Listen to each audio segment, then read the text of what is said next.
सर्वांना नमस्कार। बार्शी शहर पोलीस ठाण्याच्या वतीने बार्शी शहरामध्ये आगामी 19 फेब्रुवारी रोजी छत्रपती शिवाजी महाराज यांची जयंती होणार आहे। त्या पार्श्वभूमीवर शांतता कमिटीच्या मीटिंगचं या ठिकाणी आयोजित केलेलं आहे। या मीटिंगसाठी बार्शी शहरातील वेगवेगळ्या शिवजयंती उत्सव मंडळाचे अध्यक्ष, सदस्य आणि पदाधिकारी तसेच पत्रकार बांधव मोठ्या संख्येने इथं उपस्थित राहिलेले आहेत। तर तुम्हाला म्हणजे तुमच्या अडचणी काही जाणून घ्याव्या आणि आमच्या सूचना तुम्हाला काही द्याव्या, यासाठी इंटरॅक्शन व्हावं, यासाठी ही बैठक या ठिकाणी आयोजित केलेली आहे। दरवर्षीच आपण बैठक आयोजित करत असतो। गेल्या वर्षी छत्रपती शिवाजी महाराजांच्या जयंतीच्या वेळेस मी याच ठिकाणी होतो। आपण बैठक सुद्धा घेतली होती आणि बार्शीमध्ये एक अभूतपूर्व असं म्हणजे सोहळा साजरा होतो। खूप छान वातावरण असतं। अतिशय मोठ्या उत्सवामध्ये आपल्या राजाची जयंती सर्वजण म्हणजे फक्त हिंदू म्हणूनच नाही, त्यात मुस्लिम समुदाय सुद्धा सहभाग नोंदवतात। ज्याप्रमाणे छत्रपती शिवाजी महाराजांनी स्वराज्याची स्थापना करताना सर्व जाती धर्माच्या लोकांना एकत्र घेऊन स्वराज्याची स्थापना केली होती, त्याच पद्धतीनं बार्शी शहरामध्ये जेव्हा किंवा शिवजयंती साजरी होते तेव्हा सर्व जाती धर्माचे लोक त्याच्यामध्ये सहभागी होत असतात आणि अतिशय मोठ्या उत्साहाच्या वातावरणामध्ये या ठिकाणी जयंती साजरी होत असते। ह्या जयंतीच्या पार्श्वभूमीवर मी तुम्हाला काही सूचना देणार आहे, तर त्याची तुम्ही म्हणजे काटेकोरपणे पालन केलं पाहिजे। कारण का आपण छत्रपती शिवाजी महाराजांची जयंती साजरी करतोय, तर ती जयंती साजरी करत असताना छत्रपती शिवाजी महाराजांनी एकदम म्हणजे विपरीत परिस्थितीमधून स्वराज्याची स्थापना केली होती आणि ते जनतेचं राज्य स्थापन करून ते टिकवलं पण होतं आणि व्यवस्थित सर्व जनतेला न्याय भेटल अशा पद्धतीनं त्यांनी नियमावली पण तयार केली होती। त्या नियमावलीचं पालन सर्वजण, कायद्याचं पालन त्यावेळेस करत होते। तुम्ही इतिहासामध्ये वाचलं पण असेल, जर एखाद्या स्त्री बद्दल कुणी जर वाईट काय केलं तर त्याचा चौरंगा केला जायचा, किंवा एखाद्या छत्रपती शिवाजी महाराज असं म्हणायचे की स्वारीच्या वेळेस जर कुठं जायचं असेल स्वारीच्या वेळेस तर शेतकऱ्यांचं धान्याचं नुकसान होणार नाही, मालमत्तेचं त्यांचं नुकसान होणार नाही, असं त्यांचं नियोजन असायचं। आणि जर झालं तरी त्याला खूप मोठ्या प्रमाणात नुकसान भरपाई म्हणा किंवा दुष्काळाची परिस्थिती असेल तर त्यांना बियाणं घेण्यासाठी पैसे मदत म्हणा, बिनव्याजी अशा पद्धतीचं एकदम नियमामध्ये शिस्तीमध्ये राहून त्यांनी राज्यकारभार केला होता। म्हणूनच आजच्या इतिहासामध्ये सुद्धा जगाच्या पाठीवर छत्रपती शिवाजी महाराजांचं नाव एक जाणता राजा आणि लोककल्याणकारी राजा आणि जाणता राजा असं त्यांना म्हटलं जातं। जगाच्या इतिहासावरती त्यांचं नाव कधी न मिटणारं असे त्यांच्या कर्तृत्वाने निर्माण झालेलं आहे। तर ह्या सर्वांचे आपण साक्षीदार आहोत। आता एवढे वर्ष झाले तरी आपल्या राजाची जयंती तेवढ्याच उत्साहात, तेवढ्याच मोठ्या प्रमाणात, तेवढ्याच आनंदानं साजरी करण्यासाठी प्रत्येक जण वाट बघत असतो 19 फेब्रुवारीची। तर ही जयंती साजरी करताना सुद्धा जी काय आता आपण कायद्याच्या चौकटीत राहून नियम सांगणार आहे, त्या नियमाचं सर्व जयंती उत्सव मंडळाच्या सदस्यांनी पालन करावं अशी साहजिकच आमची अपेक्षा आहे। नुकतंच आपण मागच्या गणपती उत्सवाच्या वेळेस डीजे आणि डॉल्बी मुक्त गणेश उत्सव साजरा केला आणि बार्शीकरांचं मी परत एकदा कौतुक आणि अभिनंदन करेन की सर्व बार्शीतल्या जनतेनं तो डीजे मुक्त उत्सव साजरा करण्यासाठी सर्वांनी त्याच्यामध्ये सहकार्य केलेलं आहे आणि तो उत्सव अतिशय म्हणजे शांततेच्या वातावरणामध्ये पारंपरिक वाद्य, पारंपरिक खेळ, लेझिम असेल, झांज पथक असेल किंवा देखावे असतील, तर अतिशय म्हणजे असं ऐतिहासिक वातावरणात गेल्यासारखं वाटत होतं। काय काय गणपती मंडळाच्या मिरवणुका जर बघितल्या तर आम्हाला सुद्धा तिथून हालता येत नव्हतं। आणि इतर वेळेस काय व्हायचं की डीजे डॉल्बीच्या आवाजामुळं फक्त जे नादात आहेत त्यांनाच ती थोडंसं जरा म्हणजे बरं वाटायचं, पण बाकीच्यांना तिथं थांबून नाही वाटायचं। यावेळेस तुम्ही बघितलं असेल गणपतीचा उत्सव आणि नवरात्रीचा उत्सव सुद्धा म्हणजे नो डीजे नो डॉल्बी याच्यावरती झाला होता। सगळ्या बाजारपेठेतले लोक, घरातले लोक, रोडवर येऊन महिला, वयोवृद्ध सगळे तो उत्सव बघत होते आणि ते देखावे उत्सव बघत असल्यामुळं खऱ्या अर्थानं त्यांना तो उत्सव साजरा केल्यासारखं त्यांना सुद्धा वाटलं। नंतर एवढ्या प्रतिक्रिया आल्या लोकांच्या की साहेब आम्ही म्हणजे बऱ्याच वर्षानंतर आम्हाला म्हणजे आम्ही लहान असताना, तुम्ही लहान असताना ते बँजो, ते पिपाणी, सनई बिनई काय जे वाद्य होते ते सगळे बाहेर आले या गणपती उत्सवात आणि नवरात्रीच्या उत्सवात।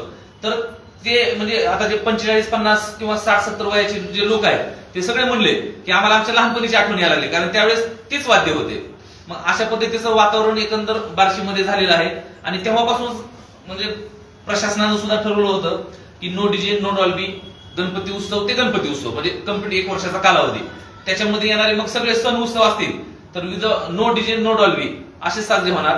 तर आता गणपती उत्सव झाला, नवरात्र उत्सव झाला, त्यानंतर मोहरमचा उत्सव झाला, असे वेगवेगळे उत्सव झाले त्याच्यामध्ये डीजे आणि डॉल्बी कुठेही वाजलेलं नाही. आणखी आणखी 2 लोकशाहीचे उत्सव सुद्धा झाले याच्यामध्ये दरम्यान. एक कृषी उत्पन्न बाजार समितीचा उत्सव झाला आणि नंतर नगरपालिकेचा सुद्धा उत्सव झाला. तो लोकशाहीचा उत्सव आहे, आलं लक्षात. तर त्याच्यामध्ये सुद्धा विजयी उमेदवारांनी कुठल्याही प्रकारचं डीजे डॉल्बी लावलं नाही. इव्हन नगरपालिका निवडणुकीचं तर मी आवर्जून सांगेन की तिथं तर बँजो सुद्धा कोणी वाजवला नाही. म्हणजे एवढं सहकार्य बार्शीकरांनी केलेलं आहे. आणि बार्शीकरांच्या ह्या वागण्यामुळं किंवा त्यांनी जो निर्णय घेतलाय आणि सगळ्याच माध्यमातून सगळ्या स्तरावर याचं खूप कौतुक होतंय. डॉक्टर असतील, व्यापारी असतील, परत आणखी वयोवृद्ध असतील, सर्व्हिसवाले असतील किंवा जे कोणी नागरिक असतील त्या नागरिकांमधून सुद्धा अतिशय कौतुकाचे शब्द तुमच्या ह्या सगळ्या लोकांसाठी येत आहेत. तर आता आपल्याला राजाची जयंती सुद्धा अशीच साजरी करायची. डीजे डॉल्बी कुणीही लावायचा नाही. मिरवणुका खूप कमी असतात, मला वाटतं एक 4-5 मिरवणुका असतील, बरोबर ना? 2 मिरवणुका असतात ना, फक्त 2 मिरवणुका असतात. आणि त्या पारंपरिक पद्धतीने तुम्ही काढा. काय तुम्ही समजा घोडे, उंट, हत्ती किंवा सजावट, देखावे, राजाच्या काळात जे खेळ होते, समजा लेझिम होती, काय ते जहाज पथक होतं, दांडपट्टा, लाठी फिरवणे वगैरे, असे तुम्ही अशा पद्धतीनं तो देखावा जर केला तर खरोखरच बार्शीतली जनता सुद्धा खूप त्याच्यामध्ये सहभागी होऊन बघेल. डीजे डॉल्बी अजिबात लावू नये, कारण एसपी साहेबांनी आणि कलेक्टर साहेबांनी त्या बाबतीत त्यांना आदेश सुद्धा केलेले आहेत की डीजे आणि डॉल्बीला बंदीच केलेली आहे. त्याच्यामुळे आता 19 फेब्रुवारीच्या अनुषंगानं सुद्धा सोलापूरला मिटिंग झाली. तर सोलापूर शहरातल्या सर्वांनी एकमतानं ठरवलं की डीजे आणि डॉल्बी लावायचंच नाही. आणि कलेक्टर साहेबांचे आदेश पण तसेच आहेत. तर एसपी साहेबांच्या सुद्धा त्या सूचना आहेत, आदेश पण तसेच आहेत. तर एसपी साहेबांच्या नो डीजे नो डॉल्बी ह्या उपक्रमाला आपण सर्वांनी प्रतिसाद द्यायचा आहे. आणि डीजे आणि डॉल्बी अजिबात लावायचे नाही. डीजे डॉल्बी आणि लेझर लाईट लावू नका. तुम्ही पारंपरिक वाद्य लावा, पारंपरिक वाद्य लावून त्या पद्धतीने तुम्ही मिरवणुका काढा. दुसरा महत्वाचा मुद्दा आहे, 19 फेब्रुवारीला मिरवणुका 2च निघतात, परंतु जवळपास 47 ते 48 ठिकाणी, 67 ठिकाणी आपले शिवजयंती साजरी होते. मग वेगवेगळ्या गल्लीमध्ये असतील किंवा एरियामध्ये असतील तर त्या ठिकाणी स्टेज वगैरे असतो आणि स्टेजवरती छत्रपतींची मूर्ती ठेवतात आणि तिथं थोडस समजा स्पीकर लावतात. स्पीकर तुम्ही तिथं लावा, जरूर लावा, पण बेस, टॉप, मोठा आवाज असं नका करू. तिथं तेवढ्या पुरतं स्पीकर जो आहे तो लावा आणि त्याचा आवाज मर्यादित ठेवा आणि तो उत्सव त्या ठिकाणी तुम्ही साजरा करा. 18 तारखेला रात्री 12 वाजता म्हणजे 19 तारखेची सुरुवात. तर रात्री 12 वाजताच ना सगळे बार्शीतली जनता छत्रपती शिवाजी महाराजांच्या पुतळ्याला हार घालण्यासाठी आणि जयंती साजरी करण्यासाठी घराच्या बाहेर पडतात. ज्या ठिकाणी स्टेज केलेले असते त्या ठिकाणी सुद्धा लोक जमलेले असतात. तर काय हरकत नाही, फक्त त्यावेळेस आहे ना कुठलंही गालबोट लागणार नाही. आपल्या स्वयंसेवकाच्या चुकीच्या वागण्यामुळे किंवा आपल्या उत्सव मंडळाच्या लोकांच्या चुकीच्या वागण्यामुळे कुणाच्या भावना दुखवतील असं काही कृत्य कुणी करायचं नाही. जयंतीच्या अनुषंगानं सोशल मीडियावरती काहीतरी आक्षेपार्ह टाकायचं, इतरांच्या भावना दुखवतील असं काय करायचं, असं जर कुणी केलं, तुमच्या निदर्शनास आलं तर निश्चित तुम्ही आम्हाला कळवा, आम्ही त्यांच्यावर कारवाई करू. त्यांच्यावर ना प्रतिबंधात्मक कारवाई असेल किंवा गुन्हे दाखल करण्याची वेळ आली तरी आम्ही त्याच्यावर गुन्हे पण दाखल करू. यापूर्वी सोशल मीडियावरती, फेसबुकवरती किंवा व्हॉट्सअपवरती एखाद्या धार्मिक भावना दुखवण्यासाठी जर कुणी पोस्ट टाकली असेल तर आपले ते गुन्हे दाखल आहेत. अजून सुद्धा तसं जर कुणी वळवळ केली तर आम्ही त्याच्यावर गुन्हे दाखल करणार. म्हणजे तो मग कुठला का असा कुणी का मायकाला आला असेल ना, म्हणजे ते पुरावा असतो, त्याच्यामुळे तो गुन्हा दाखल होणार. त्यासाठी सोशल मीडियावर आक्षेपार्ह कुणी टाकू नका. जर निदर्शनास आलं तर आम्हाला कळवा. आलं लक्षात? परस्पर जाऊन त्याला मारणे किंवा हे करणे असं काय करू नका. सगळ्यात महत्वाचा मुद्दा आणखी दुसरा जे मिरवणूक मार्ग आहे त्या आहे. तर विश्वरत्न डॉक्टर बाबासाहेब आंबेडकर यांच्या जयंतीच्या वेळी सुद्धा हाच नियम लागू असणार आहे की नो डीजे नो डॉल्बी. म्हणजे आतापासूनच त्यांनी तशा मानसिकतेमध्ये आणि तयारीमध्ये राहावं. आमच्या पोलीस स्टेशनला काही कामानिमित्त त्या जयंती मंडळाचे सुद्धा काही सदस्य आले, त्यावेळेस आम्ही सुद्धा त्यांच्यासोबत चर्चा केली. तर त्यांची सुद्धा बऱ्यापैकी मानसिकता तशी झालेली आहे की विश्वरत्न डॉक्टर बाबासाहेब आंबेडकर जयंती आणि त्याच्यानंतर लोकशाहीर अण्णाभाऊ साठे यांची जयंती, दोन्ही जयंतीच्या वेळेस डीजे आणि डॉल्बी न लावता सामाजिक उपक्रम, गरीब विद्यार्थ्यांना वह्या पुस्तकं वाटप किंवा वेगवेगळे सामाजिक उपक्रम राबवण्याचा त्यांचा सुद्धा मानस आहे. आतापासूनच आपण त्यांना सुद्धा आवाहन करतोय की तुम्ही 14 एप्रिल आणि नंतर विश्वरत्न डॉक्टर बाबासाहेब आंबेडकर यांची जयंती 14 एप्रिल आणि त्यानंतर 1 ऑगस्टला लोकशाहीर अण्णाभाऊ साठे यांची जयंती. तर ह्या दोन्ही जयंती उत्सव हे सुद्धा नो डीजे नो डॉल्बी आणि नो लेझर लाईट ह्या पद्धतीनं साजरे करायचे आहेत. आता छत्रपती शिवाजी महाराजांची जयंती तशी साजरी झाली की निश्चितच तुमचा आदर्श ते पुढे घेतील आणि एकमेकांचं सगळेच जयंती साजरी करायला सगळेच एकत्र असतात, त्यामुळं ते सुद्धा तशीच जयंती साजरी करतील अशी भविष्यामध्ये सुद्धा अपेक्षा आहे आम्हाला.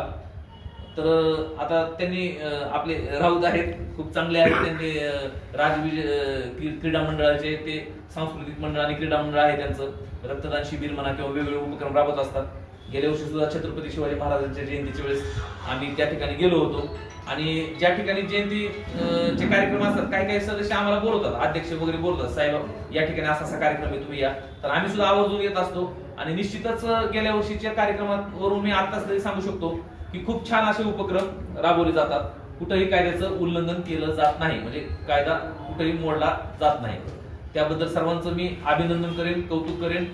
खूप छान तुम्ही या ठिकाणी विचार मांडले, त्याबद्दल तुमचे सुद्धा आभार व्यक्त करेन. आणि तुम्ही सर्वजण या ठिकाणी उपस्थित राहिलात आणि आपल्या जी चर्चा झाली. तुमची समस्या आहे का काय? हा सांगा.